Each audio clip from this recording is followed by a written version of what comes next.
whatever else is bonus.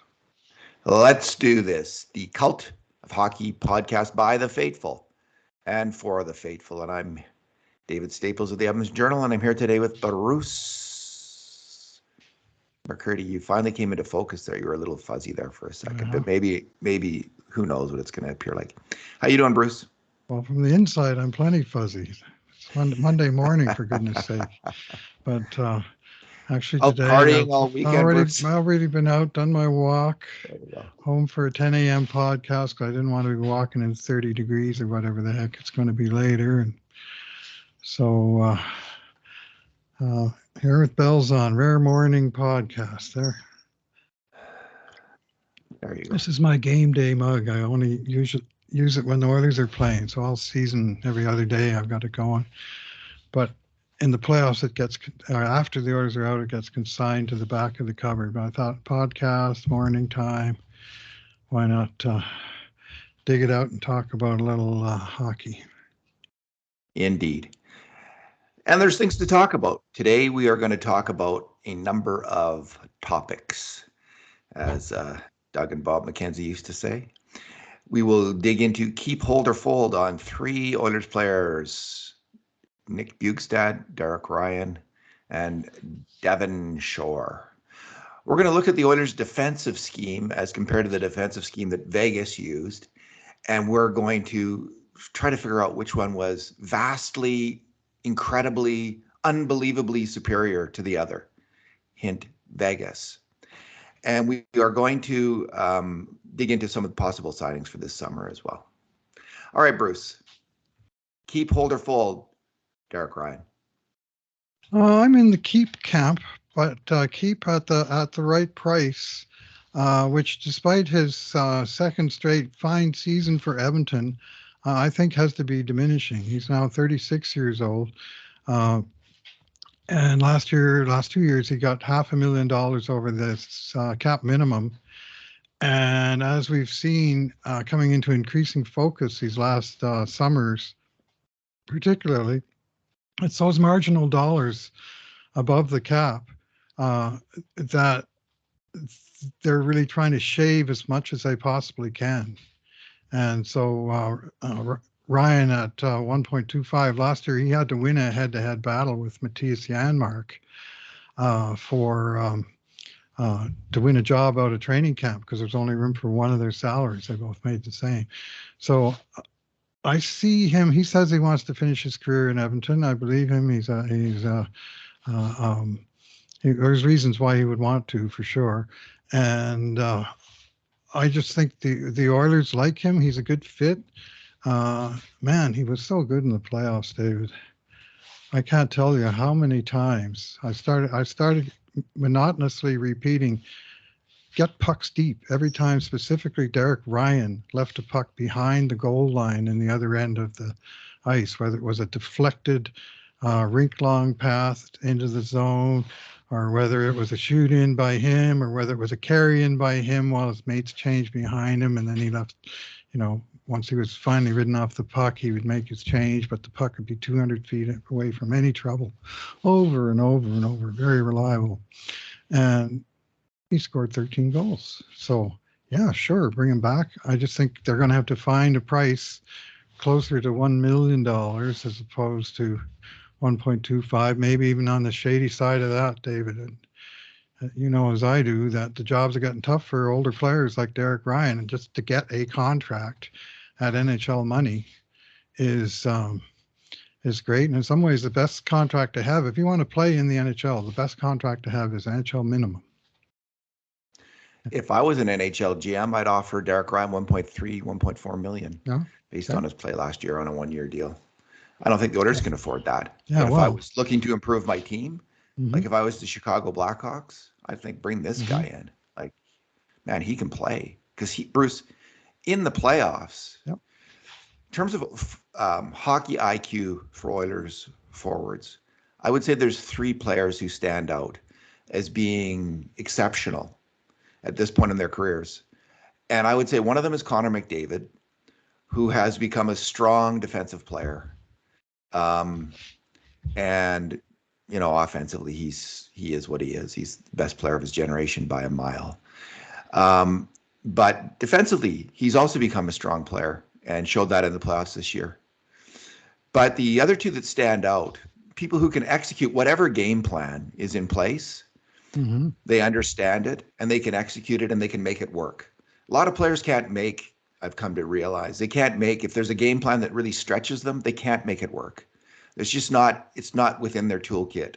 It's not going to happen.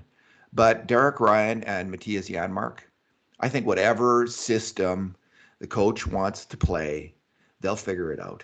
They'll get it done. They're kind of like, I think Chris Russell was in that same category as a hockey player with that ability.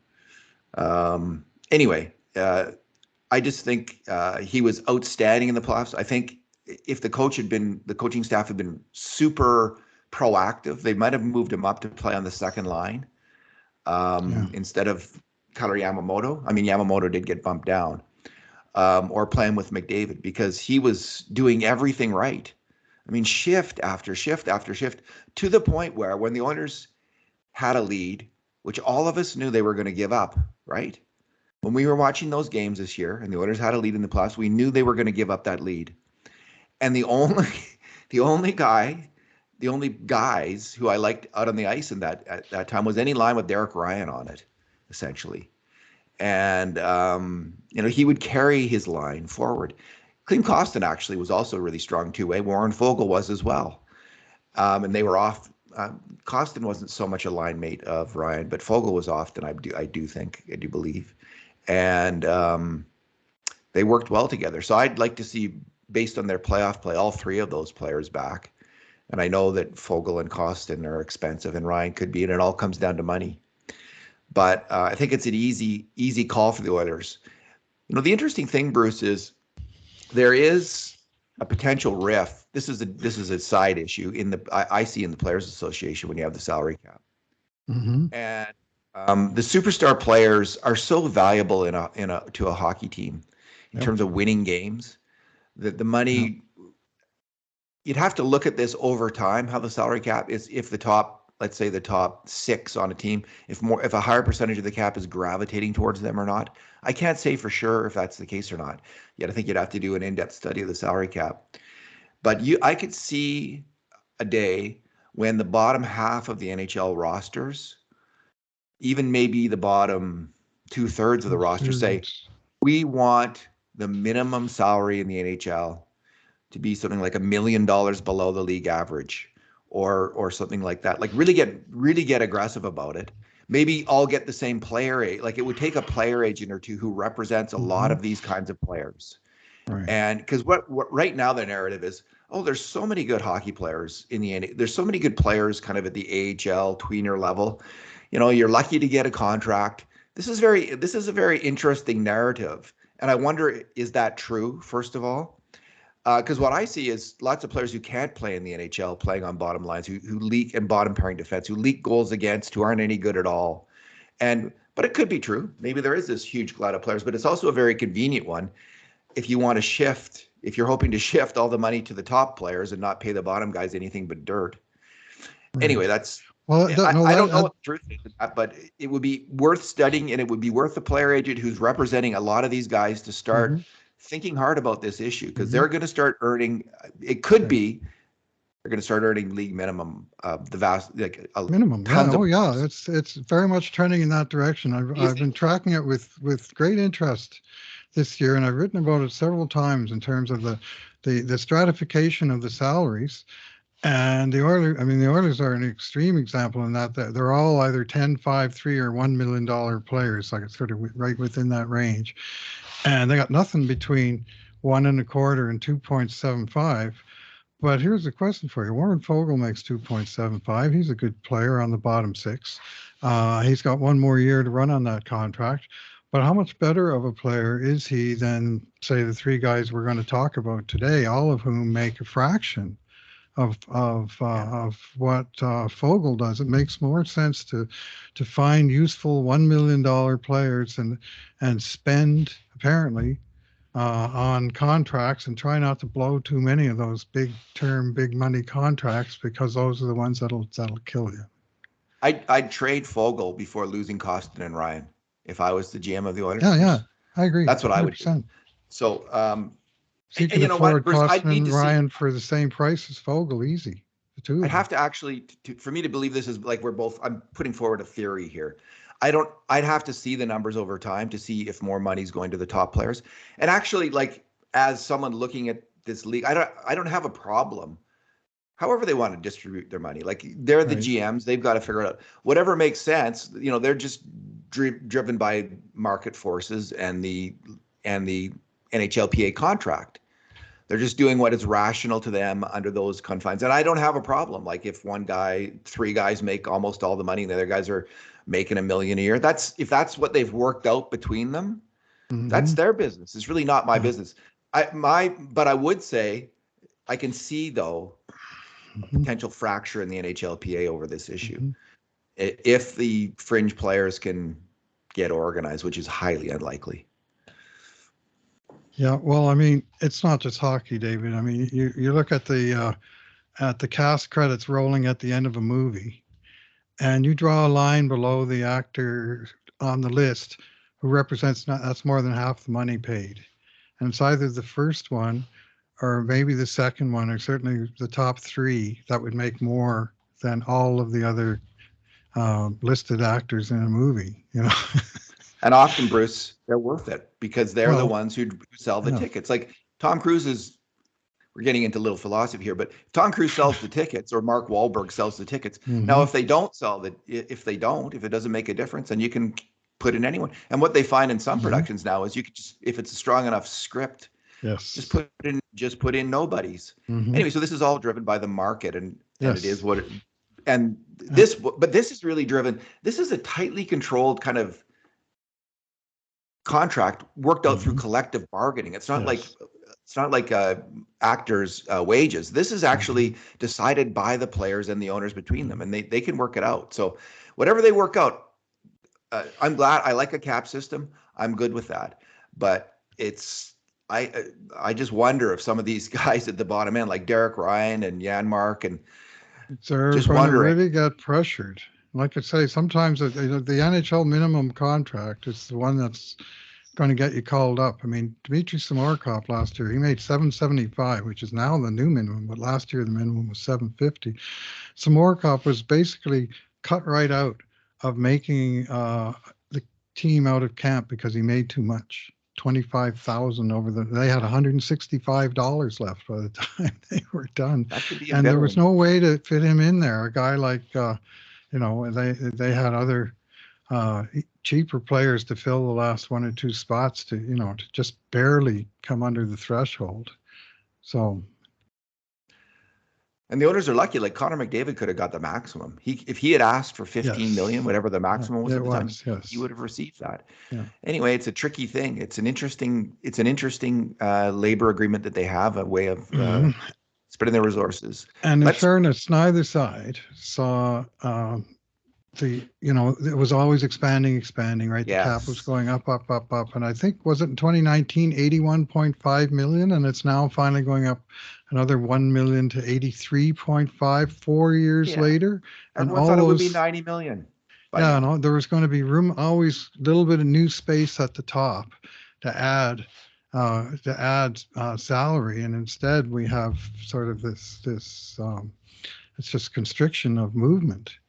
And it, you can't transplant into a larger pot because the pot's still the same size, even as your actual plant is growing, and it's got nowhere to go. So they have to cut corners. I mean, they've made these commitments on the long-term contracts, and the bad contracts seem to stick around, and the really good value contracts always seem to expire at the end of this season. And now how you replace it, and that's where the orders are at. Nick Bjugstad, keep, hold, or fold, Bruce? Hold is not an option for an unrestricted free agent. I'm going to say fold because I think he's the one that's just too high priced for what the Oilers can afford. And I like Bjugstad. I liked all of the all the boxes he checked. You know, he was a great big huge guy. He was right shot. He could take face offs. He could play. We never did really see him play wing. They used him at center.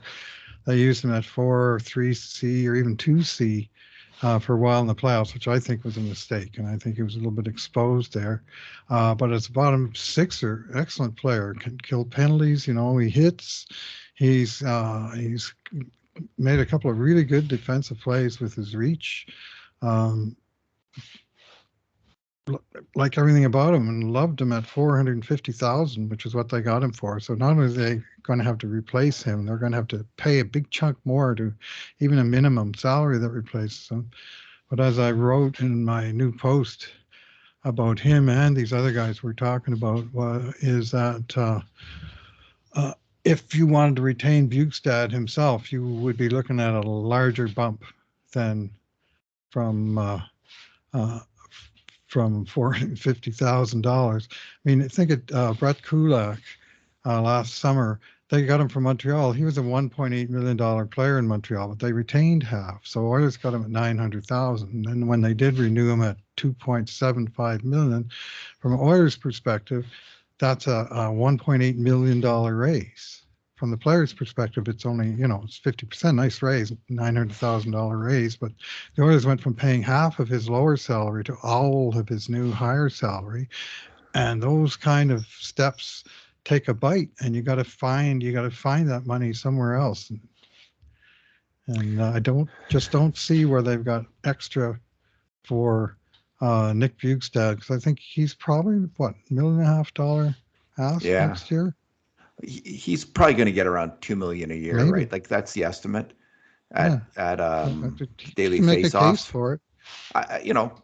He scored what, 17 goals, Mm-hmm. and he's a big center, and yeah, he. So I'm keep Holder full. I mean, if you could keep him at a Mm-hmm. you have to. We're not just going on performance here. We're going on salary expectation. Right. Absolutely. And That's the barrier for me. I think they can afford Ryan. I don't think they can afford Bjugstad because his ask is going to be more. he also wasn't great in the playoffs.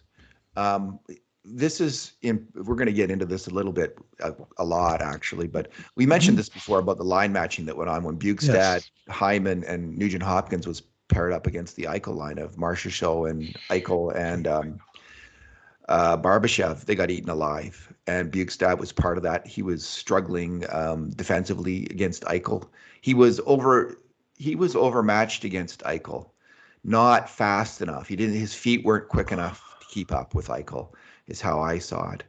So I think what the Oilers need is a checking line, and I'm not sure that he checks the box on a checking Mm-hmm. line. If he's not fast enough as a center to contain Eichel, there's all kinds of players who are as fast as Eichel. You know, the tops, because I see the checking line. You're playing against the top centers fairly often, and I'm not sure he can do that. I think Ryan McLeod can. So I would rather the Oilers commit to McLeod in that role, and I think you move on from Bjugstad, who doesn't really check that box, unless he's maybe on the wing at a reasonable price, and then you can fill in at center. But defensively, I just think he was a bit exposed, Bruce, in the playoffs. And it wasn't just the strategy of the Oilers. It was his agility and foot speed that was just a wee bit lacking. On the penalty kill too, well, there's a couple times he took his shifts for too long. He had a chance to get off the ice, and then at least once they scored against LA. There might have been another time where they came close to. But he was okay on the penalty kill in the playoffs. In the regular season, he looked like he was checking all of these boxes, I should say. Yes. Yeah. He really did. And if you listen to our podcast, that's what you would hear me saying before the playoffs. He's checking all the boxes. He's checking line center. This is what the Oilers need. Mm-hmm. But it's the playoffs are a big, is the word crucible, big test, like a testing ground. Mm-hmm. And I just don't think he passed that test. Like, and it's the difference between him and a player like Kulak, who really did. I'm inclined to, you could otherwise trade Kulak, but he really played well in the playoffs. you're thinking, why would you get rid of him? Like, man, he really came through for your team in that moment. But Bjugstad did not. Yeah, well, I found it interesting that the coaching staff, first of all, promoted him to 2C and then left him there when it wasn't going all that well. But it seemed like the McDavid-Draisaitl together thing for, was it the fourth playoff year in a row, when it came to crunch time, those guys wound up playing together. And sometimes there were, physical reasons. But anyway, when you're second line and you've got Nugent Hopkins on your second line and you've got him moved over to wing and you have promoted a guy from the bottom six, and I just looked it up. They have pretty interesting numbers. As a line, Nugent Hopkins, Hyman, and Bjugstad played 29 minutes, so not a huge amount. And they had 12 shot attempts to 42, six shots for to 23 against, for a 20% shot share, and they had 2 goals for, 1 goal against. With a PDO of 1290, I might add, which is not a figure one sees very often. They didn't get killed on the score clock, but I'm pretty sure that's just the last 2 games against LA. I remember game 5, and Bjugstad scored twice in that game, and they just got kicked to the curb by all the shot shares, and yet they won. They got 2 goals to 0, and then I think in the next series they didn't use Hyman quite so much there. I'm not quite sure how the regular. I have to dig in a little deeper. Did they use Kane? Well, I was going to ask maybe Kane. Yeah, Kane. Why don't you put Kane in your thing? I'll put Kane in instead of Hyman. Yeah. And it's not just Bjugstad. Hyman, who was clearly injured, played his weakest hockey as an Oiler in these playoffs. Nugent Hopkins played his weakest hockey in about 2 or 3 years in the playoffs. They were both really ineffective. So it was tough. I mean, when they realized it wasn't going to work with McDavid and Draisaitl on their separate lines, they didn't really have a solid plan B, and it hurt. Yeah, and they did have a couple guys below par, as you say, and Nuge was he was bad in the playoffs, and I don't know why, but he just was. Yeah, I got a bunch of points on the power play and secondary assists, a lot of them, and he just, all year we were raving about his man strength and how he was winning battles, or at least breaking even on battles that he used to not do so well on. And whether it was in the playoffs, the other opponents stepped it up to another level and started, just being stronger generally. He's not a really strong man. I don't know, maybe he had something going on physically, or anyway, he was not as effective in his puck battles or anywhere close to it in postseason, and it's a sad way to end what had been a magnificent career season. It really was. Yeah. He was just leaking grade A shots against. He was weak defensively. He couldn't get much going on in the attack. He was still good on the power play. I didn't see anything physical wrong with him, because on the power play he looked like his self, and was able to no goals. Yeah. All right. Who's Devin Shore? Yeah. He came. I'll go first. Keep, hold, or fold. Well, I'll go with hold. Mm-hmm. I don't think you necessarily say we're not bringing this player back. He had a really strong second half of the season. He was a useful player who you could send up and down through the waiver wire. He's not going to get taken by another team. He came on, and he did come on strong in the second half. He played really strong two-way hockey in a fourth line role. At league minimum, why wouldn't you keep a player like that who you can send to Bakersfield? He didn't play in the playoffs, so we can't comment on that. But he's a solid fourth line winger who can step into the third line if there's lots of injuries.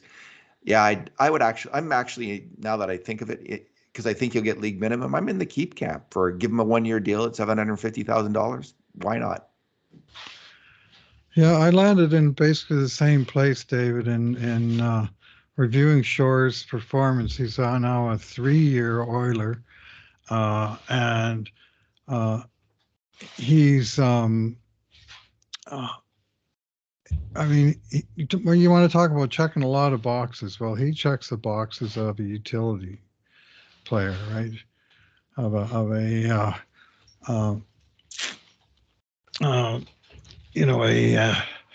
Kevin Biggio or A a kind what? of player. Kevin Biggio, Toronto Blue Jay, just does a little bit of everything. Oh, Uh, I don't watch baseball, oh so. well, oh man, you're missing out. Anyway, he all-purpose utility man that can come in and fill in almost any position, uh, and who knows that his job is largely to warm the bench, and he can be real happy doing just that. And Devin Shore is a fantastic teammate by everything I've seen and heard. Fully invested in the team, whether he's dressed for a game or not. And he's that guy that's on the cusp. That he'll take the warm up, and then the coach will say, "I'm sorry, Devin's popcorn again tonight."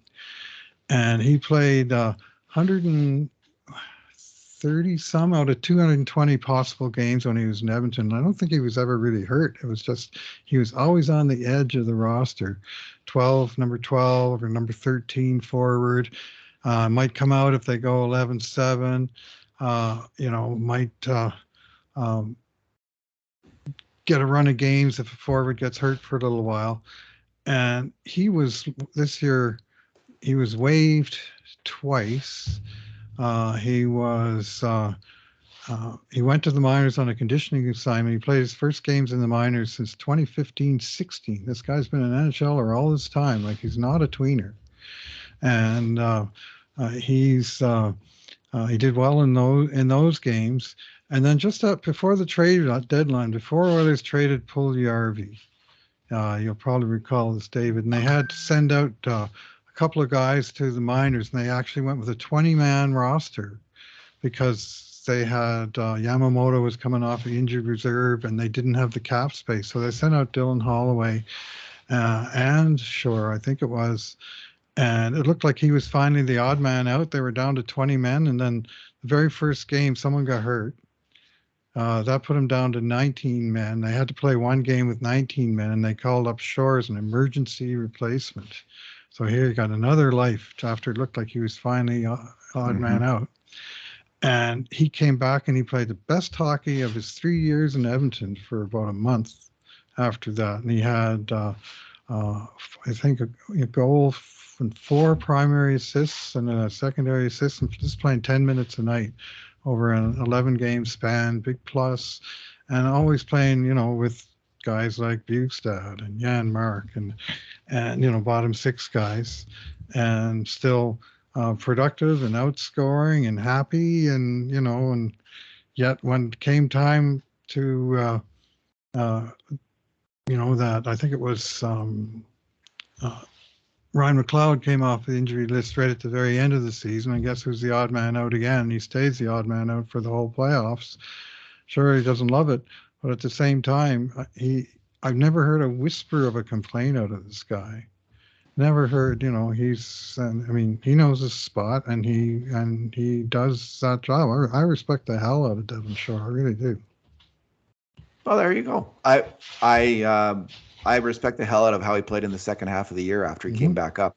There's no way in the world I would have said keep that player based on his performance in the first half of the season when he was not strong. He was not getting the job done.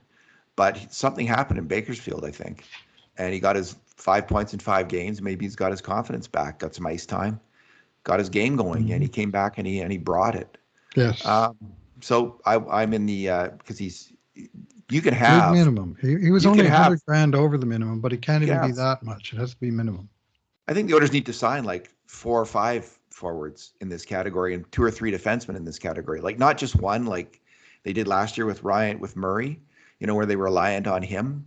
Because if the Oilers had had any serious injury problems, they would have been in trouble. I think they were a little shallow on defensive depth.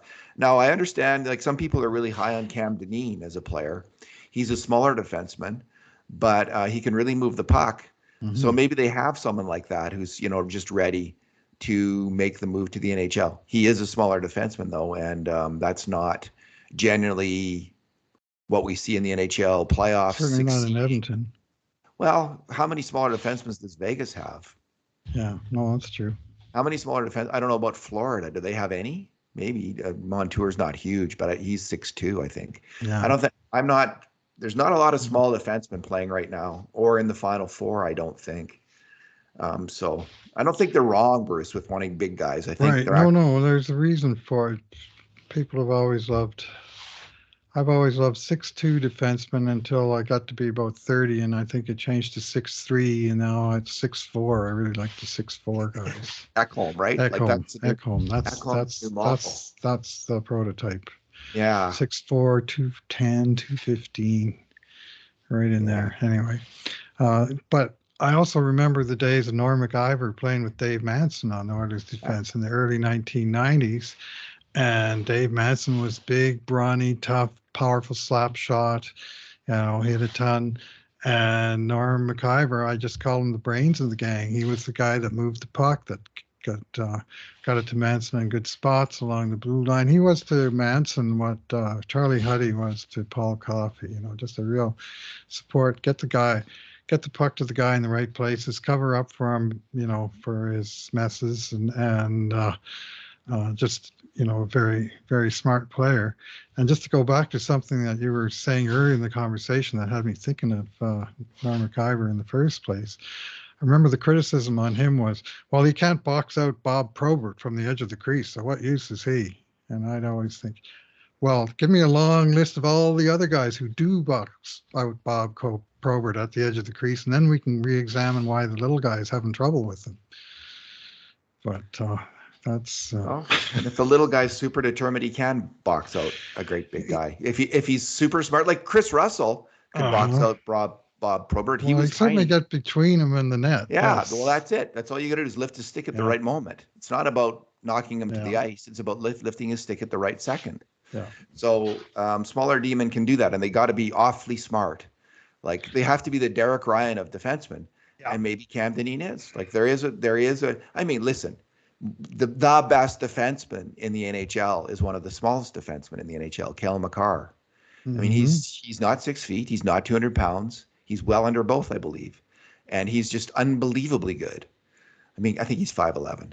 So, but man, there's just nobody like Cale Makar. And that Gerard, is that his name? Sam Gerard on Colorado? Gerard, yeah. He is a fantastic little hockey player. So you can have these kind of players and they can play. And maybe so Cam Dineen's one, but I just think they got to bring in a couple guys and that they're going to be able to find them. Like if there is this huge glut of players who are tweeners who can make the NHL, well, let's have the Oilers sign a number of them for this coming season and see how that goes, because I think they were a little lacking on defensive depth.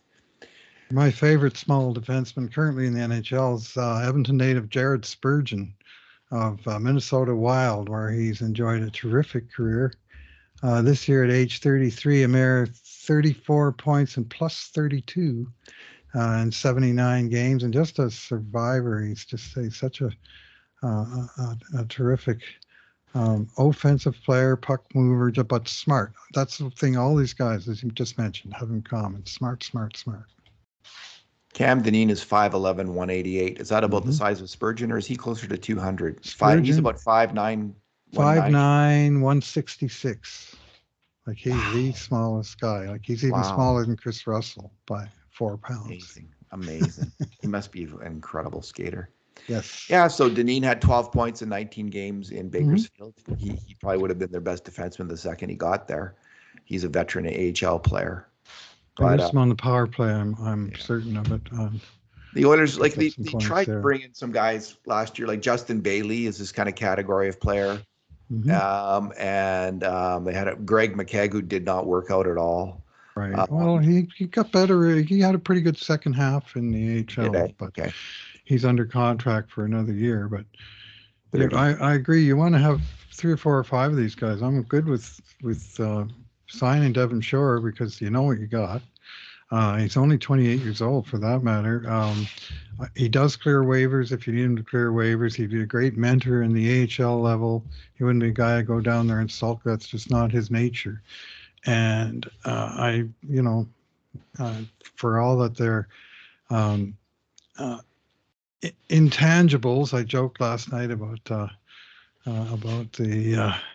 200 Hockey Man's Guide to Intangibles, but some of those things do matter. Having good teammates matter. I think the Oilers, in the last 2 years, Ken Holland has made it a priority, and the Devin Shore extension was actually part of this, to keep his players happy, have a tight group of guys that really liked one another. And he saw a role for Devin Shore on that team, even as a bottom end player at a bottom end salary. And the case really still holds today. Alrighty. Bruce, let's move on. Let's talk about, before we get into this coaching issue, because I think it's going to take a while to go through that. And but let's just talk about quickly about free agents. Kurt Levins, our Cult of Hockey colleague, in his much loved 9 Things column, which comes out every Sunday and is hugely popular with readers, for good reason. Kurt often gets some great inside scoops and has lots of great insights. He talked about a couple different players that might come to the Oilers. Travis Konechny, who's a young, smallish but aggressive winger on the Flyers. I think he has 1 year left at $5.5 million. Yeah. I mean, you'd have to clear out Ceci to bring in that player for next year. You'd have to clear out basically all of the $3 million men except for Stuart Skinner. So you'd have to get rid of Kulak, Ceci, and Fogle, I think, to bring in one more $5 million guy with all the other, because you have to sign Bouchard and Yamamoto. And well, you're already going to have to move 1 or 2 of them just to pay off the raises they're paying to last year's team. Correct. So you already have to move out 1 or 2, probably 1 for sure, Yamamoto. For sure. And okay, you might be able to get it done with just Yamamoto, but you're going to have to move out at least 2 out of the 3, I think, if you're to bring in Konechny, and maybe 1 more. I'm not, Kulak and Ceci are pretty solid NHL defensemen. I'd be really hesitant to make that kind of move. And Warren Fogle, if you can move out Fogle, let's say, and bring in Konechny, somehow make that work, sure, I would. That'd work, but I don't know if you can make that move. Well, where do you get the extra money from? I mean, the idea of offloading, for instance, Yamamoto, is you're going to replace him with a cheaper player, maybe Dylan Holloway or something. You're going to save $2 million. Well, as you replace him with Travis Konechny, you're losing $2+ million against the cap, and now you've reduced your options of where and how you can save against the cap. I mean, the idea, well, let's go. Let's get a 9th $5 million player and then pay everybody else peanuts. I mean, to use Ken Holland's phrase, and it's as I've been saying, stratifying, and it's becoming ever more so. I just can't see we're getting some guy who has. Is this a good defensive player, David? Like, are we bringing a guy that we can put in there with Leon and Kane or Hyman and clean up stuff? I mean, what they really need is a good 2-way top 6 caliber forward. I'm not sure that I see that in Konechny, and that said, I don't watch many Philadelphia games. I do know he stands out in an offensive way when I see him, but yeah, I can't say, Bruce. I have no idea. Like, I really don't. He looks like he's a really fine second line, first line attacker. His injury history is a little, let's see, 66 games 1 year. Well, that was the year they played 71. It's okay. He got banged up a bit last year, only played 60 games, but other than that, he's been pretty good. 5'10", 175. Yeah, he's a smaller player. So, and he's 26. So, I'm not against, like, if you could afford him, by all means. Like, that sounds like a player you'd want on your team. I just don't see how that works. But he did bring up a player that might work, Curtis Brown, who's 29, and he gets about 30 to 40 points a year. He's had a couple 20-goal seasons. He missed most of last year with a major knee injury, I think it was. And he had surgery, I think, on his knee. So Curtis Brown played for Washington last year. Connor Brown. Who's Curtis Brown? Connor Brown had he played with Ottawa and Toronto before then, and he's about 6'1", 200, I think, 6 feet 200, and he's he has a reputation of being a solid defensive player.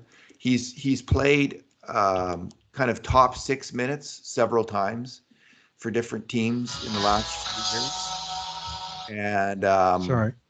that's okay. So the interesting thing, though, Bruce, and I was not aware of this, is that because of his injury history and his, I'm not sure what all combines for this, but there's something about him that makes him, even though he's not over 35, you can sign him to a bonus laden contract where you could sign him for the league minimum, and if he scored, let's say, 15 goals and 40 points, you could give him $4 million or $3 million. But that wouldn't count against your cap hit this year. It would count next year.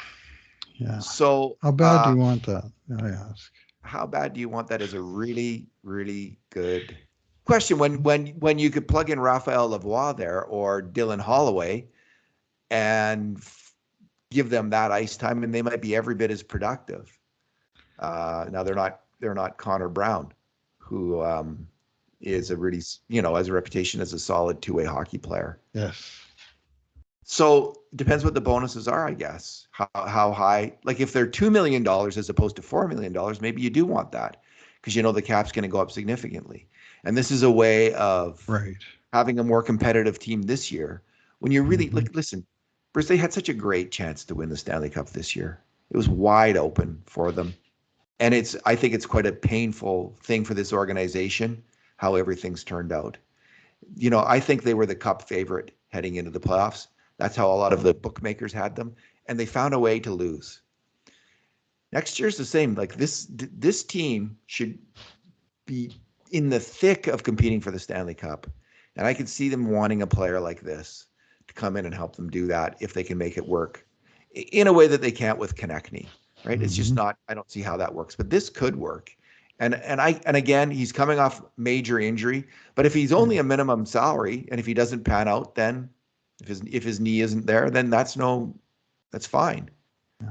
But if he's the Connor Brown of old, who's a pretty valuable second, third line player, maybe. Yeah, well, he played with. He was pretty well paid before. Like after his entry, he came in with Toronto. And that super duper crop of right wingers that were rookies at the same time in Toronto. He was one of the 5, including Marner, Nylander, Kapanen, Hyman, and Brown. And they had Austin Matthews as a rookie center. And he made that team, and he was a strong player, but eventually they traded him out in a kind of a salary trade with Ottawa, and they sent him to Ottawa. So he made 2.1 for 3 years in Toronto, and then Ottawa gave him 3.6 for 3 years. That's the one that's just expired. And he scored. The first year that was really good. He had 21 goals in the 56-game season, and a plus player in Ottawa, which was really hard to do. And he also was a star in the World Hockey Championships that year. And then the next year, just 10 goals. And 29 assists, and then this year just 4 games played. So I just don't see how the price would be that high, like $3.6 million player that hasn't been for the last 2 of those 3 years. Like you'd have to think that price is going to be coming down a bit, especially with the injury concern. So even the bonuses may be a little less than like $1 million in bonuses. You're thinking like $1.5 million. Yeah. Yeah, I think you might be right, Bruce. Guarantee him $1 million, and then and bonuses, whatever. But what I really don't want to get locked into is, next summer comes around and we're going, well, now we got to pay off that Curtis Brown contract. Yeah. We've been paying off old contracts, or bonuses, or retentions, or buyouts. What's your maximum bonus for Connor Brown? Well, if you set the bonus at a good figure, in other words, you don't say 10 games played and we give you $3 million, but you set it at actual, decent production and he hits the bonuses, then I don't mind 1.5, and maybe that's not enough, but it is a way for them to kind of stick handle around this year's problem, and then they just hope there's enough a bump next year, maybe 3 or 4 or 5 million in the cap, that they can absorb it then better than they can right now. Because right now it's a razor wire of a tightrope they're walking. I think a fair way to look at it might be like, so what is his market value this year? So let's say his Mm-hmm. market value this year, he's coming off a major surgery. Mm-hmm. As you say, he only did get 10 goals in 64 games, but he did get 39 points Mm-hmm. for Ottawa. So I if let's say he's a $1.5 million player this year, does that make sense? Yeah. 2 million? Yeah. In 2 there million somewhere. tops? I think And even so. that layer almost doesn't exist anymore, David. The Oilers don't have anybody in that range. Yeah, so it's It, almost like you should give him a minimum contract, and because he's betting on himself, you're going to yeah. give him a bit more than. So let's say he's a $1.5 million Yeah. player this year. Yeah. You give him $1 million bonus money that he could earn, because then he could earn, if he just has an average Connor Brown season. Right. Let's say it's 30 points Yeah. is what you got to get, and Mm-hmm. 60 games, Yeah. 30 points, something like that, which is your average season, Connor. If you get that, then you'll get another $1 million, and we'll sign you for the league minimum. Right. Does that sound about right? Sounds like the kind of offer that the Oilers could make that would allow them to compete for the player, but they just can't afford to go Yeah, I very agree. far up the line. Like Holland said in his press conference that you covered, that when they're talking about acquiring new players, he says, yeah, as long as they're making peanuts. And, he wasn't, he was just talking reality again. I mean, he arguably painted himself into this corner, but he's got, the commitments to the long-term big money contracts, and he's got a whole bunch of work to do on the small money depth player contracts, and he'll be doing real well if he can build a bottom six as good as the one he had last year. He said that actually in an interview to Stauffer on Oilers Now, not a press conference. Oh, yeah. Okay. I think he did both then. Maybe he said it peanuts in a press conference, but I only heard it in the interview with Stauffer. Okay. All right. Fair enough. He said it publicly, being he the did. thing. Yes. He certainly did. Bruce, let's move on. I did a post on the Oilers' man-to-man defensive structure. And so we're going to break this conversation into 4 parts. Instead of me having a lengthy soliloquy, I'll raise an issue, and then you could get your thought on it. Sure. And we'll start with a quote. So what I did was I went over all the I talked about this last podcast, that I was bothered by something I was seeing.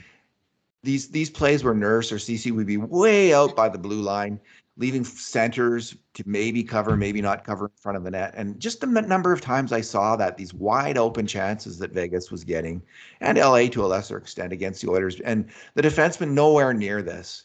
And I'm not alone in raising this. This was raised during the playoffs, and Darnell Nurse took a lot of blame during the playoffs, a lot of heat for being out of position in this regard. But I just wanted to go and look at 2 things. How often did this happen? Is this real, or was it just a couple incidents and it blew all our minds and we're all going on about this and it just was a couple breakdowns? Or was this constant? Was this the strategy? And if it was a strategy, what did Vegas do? What were they doing that was different? And I didn't really know the answer to that, but I feel like I do know the answer now. And I'm going to start off, and the answer is that the Oilers played man-to-man defense in their own zone. And so when you were on Jack Eichel, wherever Jack Eichel went, you covered Jack Eichel. And if he went out to the blue line, you went out with him. And that meant if you're Darnell Nurse, you go out to the blue line. That means Leon Draisaitl, who's the center, or Nick Bjugstad, who's the center, or Ryan McLeod, they've got to read that and then go cover the defensive slot where you should be. That is the Oilers' system in these plays. That's what they were doing, and I say that with confidence. And it's not just me saying this. So we're going to start out with a quote. This is from Jonathan Marchessault of the Vegas Golden Knights. And usually, Bruce, when players are interviewed, they say nothing. They give you nothing of interest or use. I don't often actually listen to the interviews of the players because they're so content free of anything that's of use for understanding the game of hockey, which is my primary interest. And they're not asked. I don't feel like often they're not asked those kind of questions. And if they do, they don't want to get into it. But he just scored 3 goals in one period, and he was pretty pumped. Mm-hmm. And Gene Principe asked him, "What do you guys have to do to hold on to, to beat the Oilers in this third period in this game 6?" This is between the second and the third periods of game 6. Vegas was up, I think at that point 4-2. 4-2. And Marchessault was just stoked. And here's what Marchessault said to Gene Principe's question. If we keep bringing pucks to the net, we know they play man-to-man in the D zone, so we just have to beat our guy to the net, and we can get bounces there. And Bruce, that is the most damning quote of the playoffs about the Edmonton Oilers. I feel it is the most enlightening quote as well, because Vegas knew all they had to do was Somebody had to beat somebody. cycle with that puck, move with that puck, throw the puck at the net, go to the net, and the Oilers they were going to break down. Because I think there's 2 reasons. They're going with both luck. They know they're going to get the bounces. They knew that the luck was going to go their way, because in a man-to-man defense, it's just going to get confused enough that you're not going to be able to cover that guy in front of the net. You're going to forget, or you're going to slip up, or your best defenders aren't going to be there because you're going to move those defenders out to the blue line on purpose. So you take those guys away with your motion offense, your motion cycle. You throw the puck at the net, and you hustle hard to the net, and you just know that one of those centers he's not going to make the right read. He's not going to be there, and you're going to slam the puck in the net. And that is exactly what happened in the second period, twice on those 2 crucial goals, the tying goal and the go-ahead goal in the third period came because Marchessault did exactly that. And on one play, I think actually on both plays, he beat Leon Draisaitl to the net, which is why Draisaitl was so disconsolate after the game. Bruce, I'm going to give Leon Draisaitl a pass, something I didn't do in the playoffs. This is on the coaches. This is on the Oilers coaches, on their strategy. And we'll get into the Vegas strategy in a little bit, but Vegas knew what they were doing, and they knew they could beat them, and they did. Yeah, well, as Marchessault's words say, if you can beat your guy to the net, if you're playing man-to-man, you just got one man to beat. You're not going through layers of players. And they did get some bounces. I mean, I remember that one that kicked off. I can't remember who it hit, but it just bounced sideways right onto Marchessault's stick, and he was able to tuck it in before either Skinner or Nurse could quite get over to stop the second one. There's Nurse and Barbashev were in front of the net in that play, and it hit one of Nurse or Barbashev in front of the net and went right to Marchessault. Another one I remember, I can't recall specifically, it was game 6 or earlier in the series, maybe. Anyway, where Skinner made a save and the puck popped straight up in the air, and about 2 or 3 seconds later, it came down right in the blue paint. And there was 2 Vegas guys standing on the edge of the crease waiting to tuck it home, and 2 Edmonton guys standing beyond those guys trying to find the puck, but not blocking out their man, either of them. And of course, the 2 Vegas guys, one of them tucked it home. That was Marchessault. That was his second goal that period, and it was Nurse. Was that game. It was Nurse and Draisaitl who kind of flew by, and in a zone, you stay in the zone. They left the zone. They were out of the play, and Marchessault was there to hammer it home. Yeah. And so this just didn't happen then, right? These weren't the only times that this kind of thing happened. So we'll move into. I think Marchessault kind of spilled the beans from the Vegas perspective on what they saw with the Edmonton Oilers. Yeah, it was good. Yeah, it helps because in this kind of analysis, deliver a message a lot faster than Coach Manson on the whiteboard for the 900th time in the drill. When an opponent makes a comment like that, that'll get their attention. Well, it's also us saying it, right? Like we're just Right. fans, right? Who go over the videotape. They just Mhm. who doesn't matter what we say on a certain Right. level. Like we're not NHL experts, and they could shrug off what we say. But when Mhm. Marcia so says it, and I'm writing a post on that tonight, actually, that carries some weight. That's got a sting Yeah. because Good. this is the diagnosis. This is Dr. Jonathan Marchessault with the diagnosis of what went wrong with your team. Right. So Well, that's there's worth another post, David. And I have to compliment you. Your last post was, I thought, outstanding. That went into some of those details, and obviously a lot of legwork on your part to review. Was it 54 108 grade A's each for the two each for teams both over the teams. 6 games?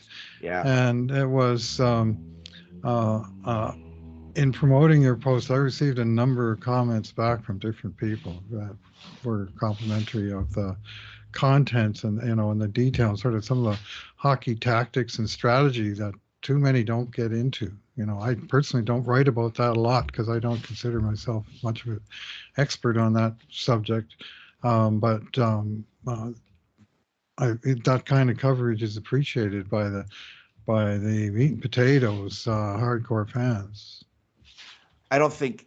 Here's what I would say about what we're doing. Because we're doing this review of scoring chances, we have a process to help whatever knowledge we started out with. We now have a process where we can get smarter and more knowledgeable about this kind of thing.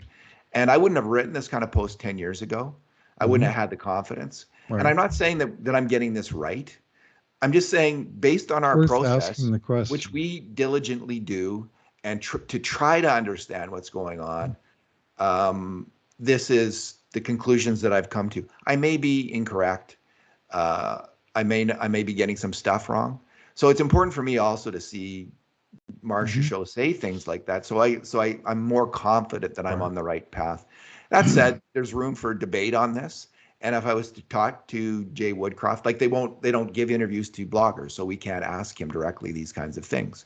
But I would ask him, and I would say, go over this with him and hear what he would have to say. And he might say, you're just wrong.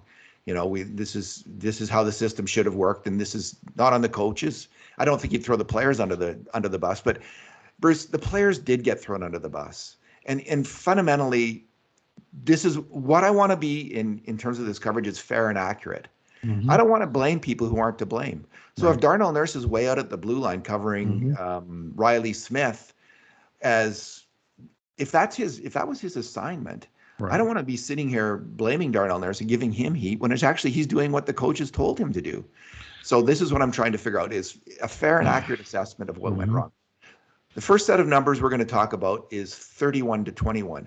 So both teams had 54 grade A shots at even strength. And you will often hear commentators right now saying, well, the teams, they kind of sawed it off at even strength. They both had a lot of grade A shots. The shot quality I wasn't do that say that. dissimilar. It's I've heard it, and it's not accurate according to our Hmm. assessment. What Right. we saw was Vegas had 31 of the 54 5 alarm shots. Vegas had 31 of the absolute best of them, which are what we call 5 alarm shots. They go in on average 33%. All the other grade A shots that aren't 5 alarmers, they go in on average 20% of the time. That's a pretty significant difference. 31 to 21 for Vegas. And the goals scored, Bruce, are indicative of that kind of difference in shot quality. Vegas had 16 goals. The Oilers had just 9 at even strength. So I think that our numbers on the grade A shots, on the 5 alarm shots, reflect that. So the Oilers gave up 31. What did Vegas do to give up just 21? I mean, they're playing against Connor McDavid, Leon Draisaitl, Ryan Nugent-Hopkins, Evander Kane, Zach Hyman, some really strong offensive players. Evan Carly Bouchard. Yamamoto, Evan Bouchard. Only 21 5 alarm shots in 6 games. That That's is pretty really weak for Edmonton, eh? that is really weak. I think the Oilers averaged about seven Yeah. or eight a game in the regular season, and here they got Three and 21 a in half. 6 games. What were they doing? They they were playing a zone. They were playing zone defense. And what they did was they had two defensemen in front, always in front of the net, unless the puck went into their corner. Puck goes into the corner, one of the defensemen goes in there, the other guy stays in front of the net. always one defenseman in front of the net. The only exception to that is when you have two. When the Yeah. Oilers are rushing the puck in or cycling the puck. So as soon as Connor McDavid would wheel out towards the blue line, let's say Alex Martinez, who was the best defenseman by a country mile, best defensive defenseman in that series by a country mile. That guy's As soon as, fantastic. soon as McDavid would wheel out to the blue line, Martinez would peel back. He would not follow him because he knows the chances of Connor McDavid scoring from out there, they're not great.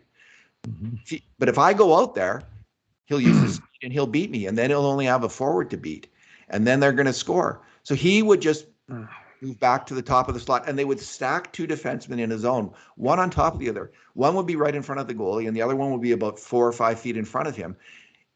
Let's say it's Martinez and Peter Angelo, who are stacked like that. McDavid then beats the forward out of the blue line. He charges back in. Then he's facing Martinez. If he can beat Martinez, then he has to beat Peter Angelo. And this is why in this series, most of Connor McDavid's grade A shots came off kind of what I would call desperation plays, where he would beat the first guy, and before the second guy closed on him, he would get off as fast as he could a grade A shot from inside the slot. But he couldn't beat both of them. And his grade A shots weren't of the highest quality, his usual high quality. There weren't one-on-one with the goalie because of this Vegas strategy. They did it with all of the Oilers, and highly effective in limiting the most dangerous of grade A shots against. Yeah, well, that play you describe of Martinez deciding not to chase McDavid out to the blue line, the most dangerous play for the other team is that left defenseman chases McDavid, and the next thing you know, Leon slides into that spot where the left defenseman used to be, and McDavid feeds him, and Leon slams it into the net. Whereas Martinez might be letting him go and saying, "Well, where's Leon? I just have to stay between him and the net," and I either block the shot or he doesn't even take it because he's got no, and they were a little ahead in the four-dimensional chess department, and Martinez, as you pointed out rightly, was a real force in that and subsequent series. I've really been seeing him good. What a good player! And the other really good player was that huge Nicholas Hague. Yeah, he's real good. He is a really good defenseman. Now Vegas did get beat. Like the Oilers got their best chances when the Oilers' top players were able to beat them out of the corner. That's the one time the defenseman would leave the front of the net, and the Oilers would often beat them out of the corner. And then, Right. but it's not the best angle to score from when you do that.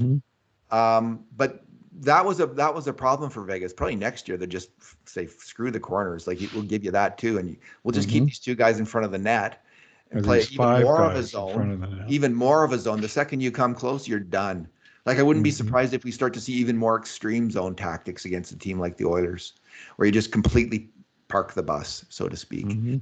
At least in the defensive zone. Like Vegas didn't park the bus on the attack. They, unlike LA, who didn't forecheck, Vegas forechecked, which I think is a good idea on the attack.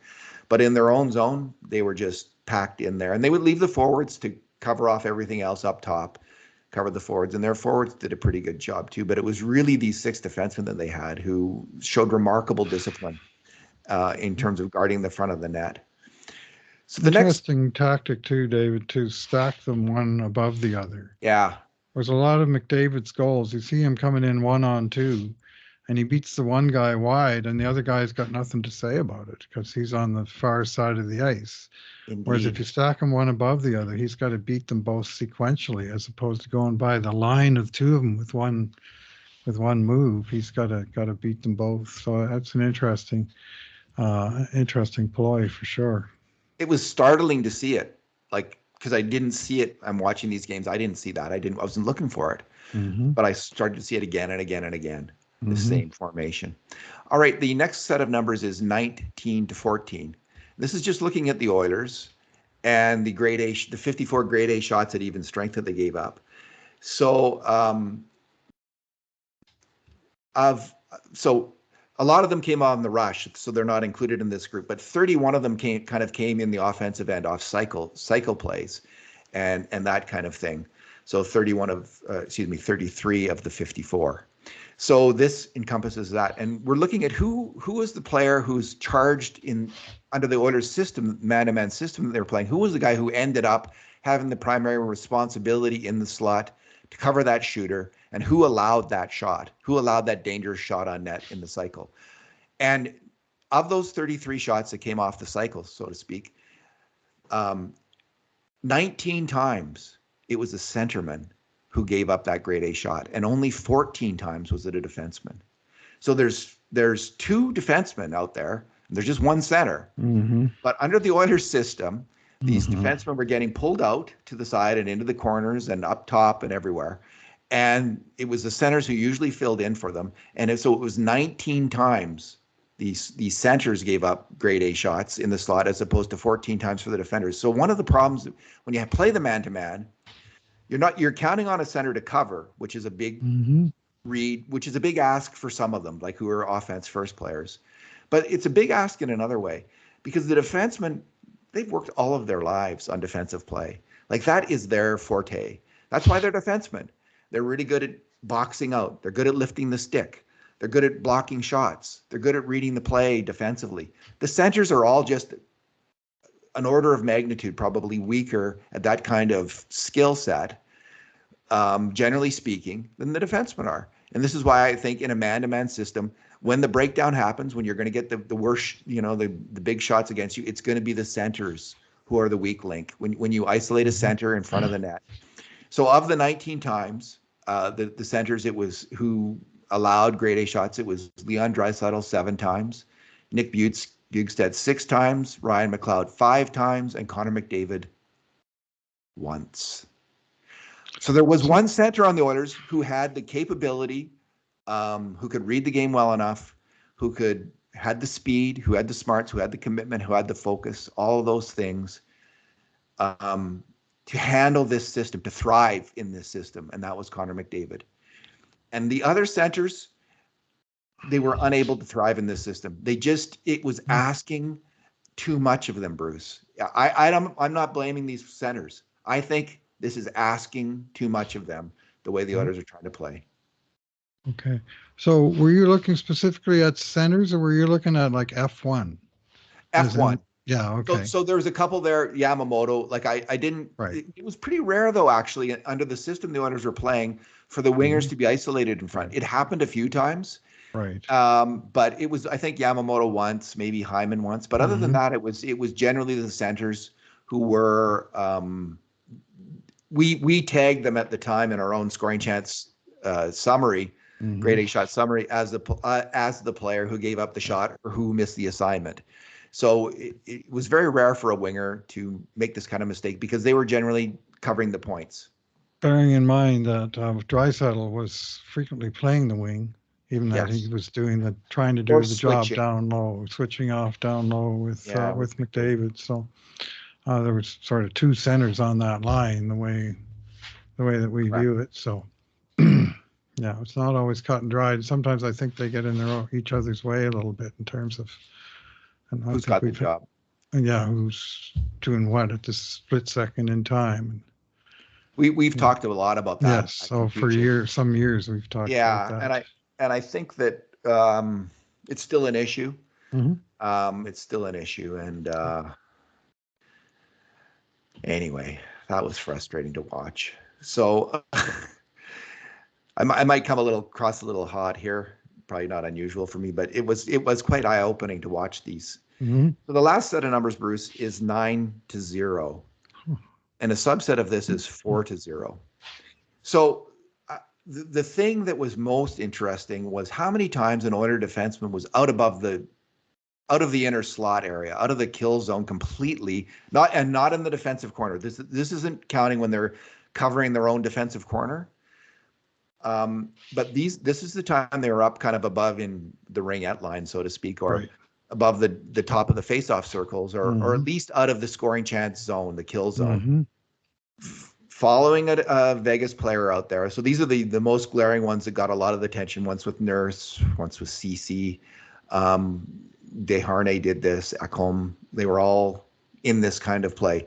How many times, as opposed to how many times a Vegas defenseman was way out there out there, in no man's land, so to speak, when the Oilers got a grade A shot. So this happened in this series. Of the 54 grade A shots that Vegas got 9 times, this was seen. Of the 54 grade A shots the Oilers got, not once was a Vegas defenseman out there. Either defenseman? Either defenseman.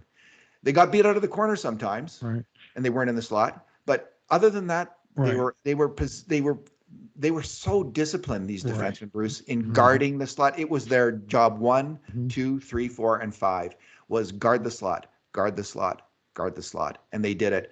The Oilers' job, defenseman, was harass the puck carrier, get on your man, stay with your man, stick to your man, and this led to 9 grade A shots against the Oilers and 4 goals against the Oilers, as opposed to 0 for Vegas. And in a series where the gap at even strength was 16-9, 4 goals is a significant number.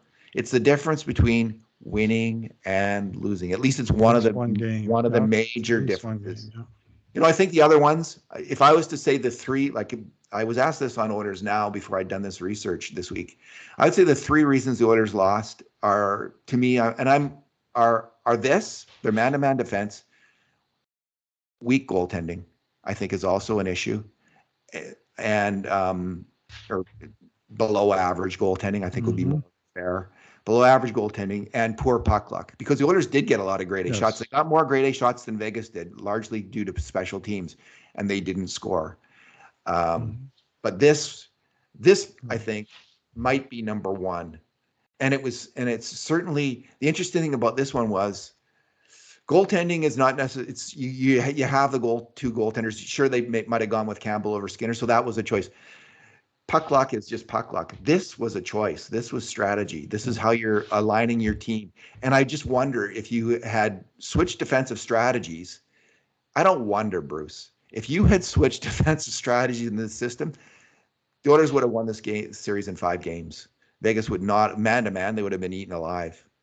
And if the Oilers had played a zone, I would love to see Darnell Nurse and Cody Ceci in a zone. I just think they would. They just would be super solid in a zone.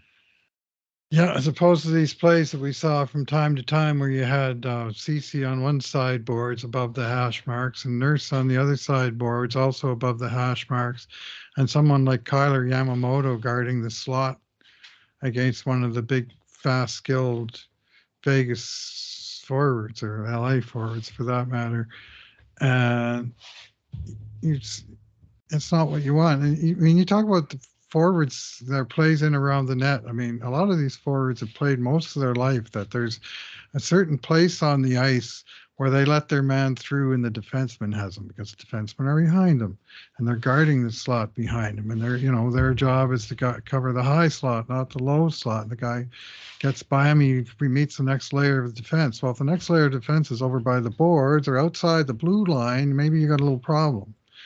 And so, if they're going to insist on doing that, then they're going to have to insist on working their centers or their F1s, taking it all the way hard right back to the goal line, on the defensive side. And it's still, players that some I was going to say can't skate backwards, but forwards have considerably less of those kind of skills, whereas most defensemen have them pretty naturally, of standing up to a guy, controlling the gap, those sorts of things. And I agree with you, it has to change, and I'm fairly confident it will change. And there's, between the feedback these guys are getting, they're analyzing their own tapes, and yeah, I don't expect Woody or Manson to be too light on themselves and say, well, that's just a player mistake. The system was good, but the players got crossed up, or Darnell and Warren just got in each other's way there out at the blue line, and that's why White Cloud got a breakaway from the blue line to the face-off dot, what have you. The system, they have to give it a good hard look, and boring as the collapse everybody in front of the net system is, there's a reason a lot of teams do it. And you don't, like, it stands out to me when an Oilers defenseman, you did something similar with plays off of face-offs earlier Yeah, this year when they were getting yeah. crushed for a goal with, within 7 seconds of a face-off over and over again. And it was the same damn thing. Defensemen chasing guys away from their zone and, leaving the Same side of the strategy. net open for an easy rebound or deflection or something. And it was D-men chasing. It was the same general theme, wasn't it? Yeah, it was the same strategy. It's man to man, right? So, Mm-hmm. so let's speak of the like. I used to watch a lot of basketball, college Mm-hmm. basketball, Oh, yeah. and this was a constant Much more debate than in the baseball, 70s, eh? 80s, 90s. I watched baseball until the Expos left Montreal. That Ah, I said, fair. "F That you, is fair. baseball. I accept that. I am done with baseball." I accept Anyway, that. the and then the steroid thing too. Uh, but in basketball, there was always a huge debate between should you play a zone or man to man, and some coaches swore by man to man, like they just thought it was their religion, and the other coach it was his religion to play a zone. Right. So I don't know how religious the Oilers are about man to man. I think it's kind of highly unusual, and here's what I don't know right now. I don't know how Mm-hmm. committed they are to this system, but I also don't know how unusual this particular system was to the NHL right now. Like how many other teams are as extreme man to man as the Oilers were, and I don't think I like it did. I think it was striking everybody as odd though how often we would see these defensemen out of position. It started to hit people over the head, like just Right. fans, repeatedly. Mm-hmm. So I think the Oilers were actually on a fairly extreme edge of. Mm-hmm. And here's what I would say about the strategy for this particular team. I can see the advantages because you're on them. You're trying to pop pucks. You're teaching aggressiveness. You're teaching responsibility. Like be responsible, make the play. There's a lot of things to like about man to man, about the attitude that it creates, Mm-hmm. about the aggressiveness it creates, and about the ability to win that puck, get that puck off guys, and get it out of your zone. So there are all those things that work in favor of it. But I'm going to say for this particular team, I think it was the worst strategy that you could have in terms of defensive play. I think a zone, when you're looking at the Mm-hmm. personnel of the Edmonton Oilers and the number of really great offensive players who aren't necessarily as great defensively, maybe you want to raise them up defensively, but you are asking these guys to do way too much out of their comfort zone and out of what they're naturally good at. And I think you'd have far more success having those defensemen do what they're really good at, focusing on their strength, building on their strength, and then building on the strength of the forwards. Yeah, you do need them in a zone to come and cover the, as the third or fourth attacker comes in, you got to be there. I think you can do that, but to have them so often as the primary defender in front of the net, I don't think that wasn't the best idea at all.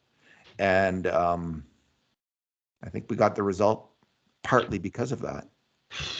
Yeah, well, certainly there were highlight plays, and some of them did, as you also noted, feature a bounce of the puck. But if you have a puck bouncing to an area that's covered versus not covered, I know Yes. which situation I'd rather have as the attacking team. Let's put it that way. And there was there was just some odd, chase him. How far are you going to chase the guy, right? All the way to the player's bench.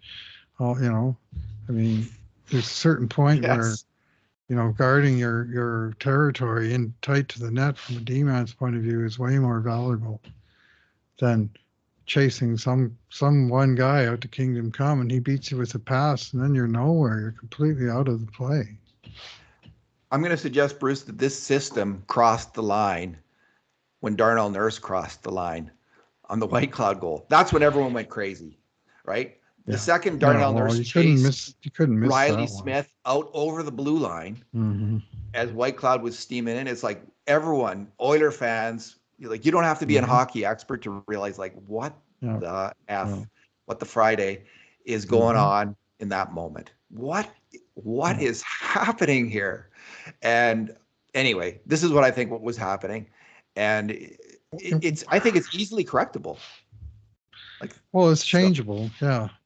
Yeah. But when your left wing and left defenseman are in each other's way at the blue line, uh, all of a sudden there's a big hole down the left side of your defense, which Zach Whitecloud certainly exploited on that play.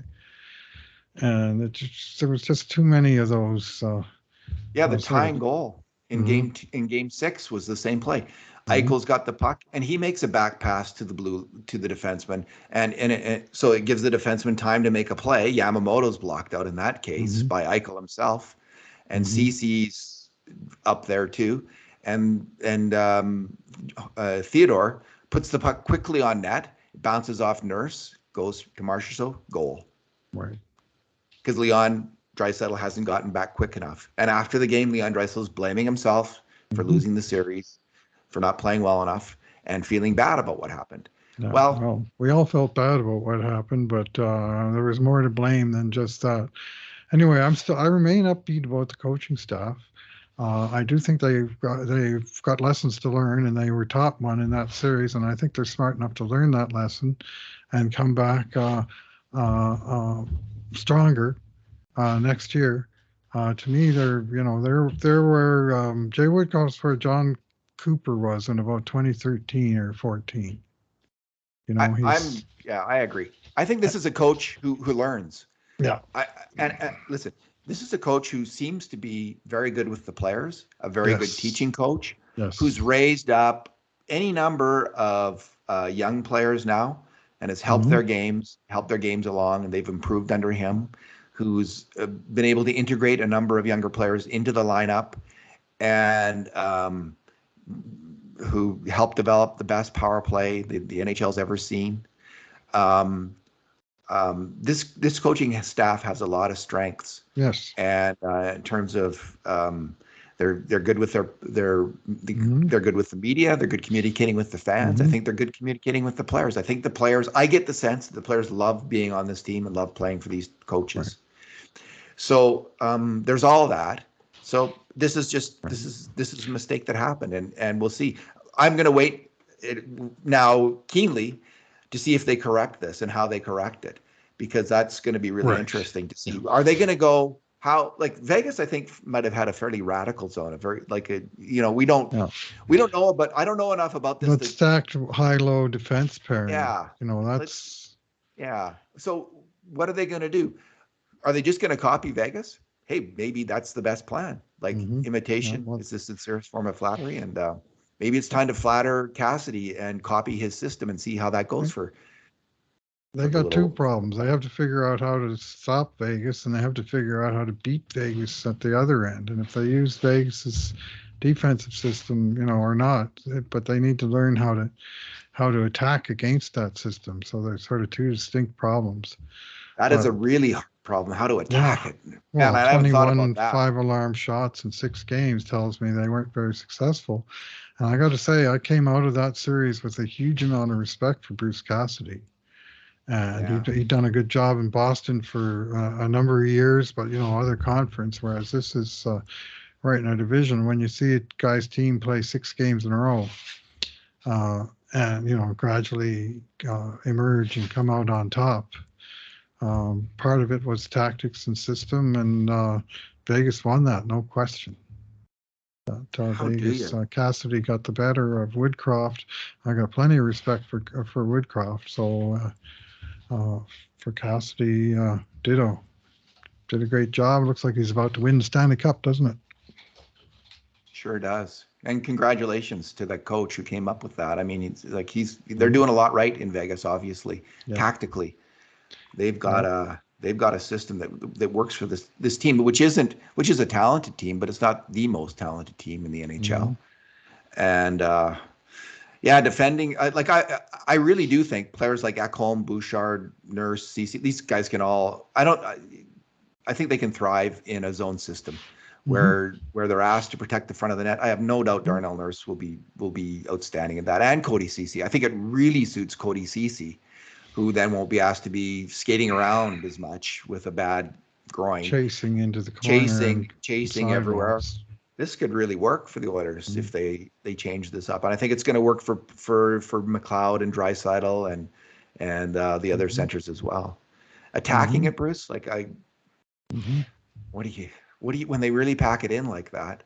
That's really like one solution is to have a shooter like Evan Bouchard, Mhm. who you attack the zone and then you put it back out to the point for a wide open shot, and Mhm. fire it into the net. Now that's a good strategy. Mhm. That might work. I mean, how do you attack a zone in basketball is with outside shooting. You Right. need your outside shooters to rip apart Right. the zone, Yes. to force them out. You have to. So that's in basketball, which is a different game. That's the Right. strategy. I don't know if does that work in hockey against the zone. Californian, that's the big weapon. Might be. We're Against going to the just. zone, against the zone, against the 5-man collapse. You just fire away and get it past the front man, then hope for a screen goalie, a bounce off of either team to a rebound. It's, but that's unfortunately, that's not the most thrilling kind of hockey to watch or a goal to be scored. But that's one of the ways the game's going. By the way, your comparison to basketball and college basketball was on point, because in pro basketball it's been many, many, many years since they banished the zone defense, and it's only man to man because the zone was too efficient. So, not saying there's anything to learn in hockey from that, but basketball learned that lesson 50 or more years ago, that they did away with any kind of zone defense. Well, to the point where they had to make the outside shots worth 3 points. Yes. To open up the game. That changed the game. That was revolutionary. So maybe there's going to be, if you score from outside this area in the NHL, you get 2 goals. There you go. Get those Californians. Let's really ramp up more of them Californians that we love so much. It is a hideous style of hockey, like to watch. But if it is so effective, and I do think the Oilers are going to change. I mean, we've heard in the last few weeks on the radio, Bob Stauffer has been talking about this quite a bit. And Bob, who is as connected as anyone to the organization that there is, and he's been talking about how effective zone defense is. So I do, from that, reading the tea leaves, as I often do from Bob's comments, I think something's going to change here. The Oilers know this was an issue and they're going to fix it. That's my belief, but the sooner the better. All right, have we beat that to death for today? Yeah, well, it needs a bit of examination and scrutiny after the fact. A retroactive look at what went wrong. That has to be dealt with on plain terms. Like I say, I'm confident that Woodcroft and his assistants will take it on without any sort of self-flattery and, saying our system is good, the players are wrong for it. No, I think they'll adapt their system to what their players are not wrong for. And that's their big test in 23-24. I think the players have taken enough heat. I know Darnell Nurse and Ceci have. I think they've been hung out to dry a little bit on this. Frankly, and blamed a bit too much for executing the game plan. So I think it's fair to try to understand what went on, and it'll be interesting. It's different because last year when they lost to the Avs were clearly the higher talent team, and this year the Oilers, I think, were the higher talent team. That was seen in their greater number of grade A shots overall against Vegas, but Vegas found a way to win. Yeah. And this is a big part of it. Bruce, let's leave it there. Thanks for talking today. All right. Thanks for listening, everyone. And in the meantime, and in between times, this has been another edition of the Cult of Hockey podcast.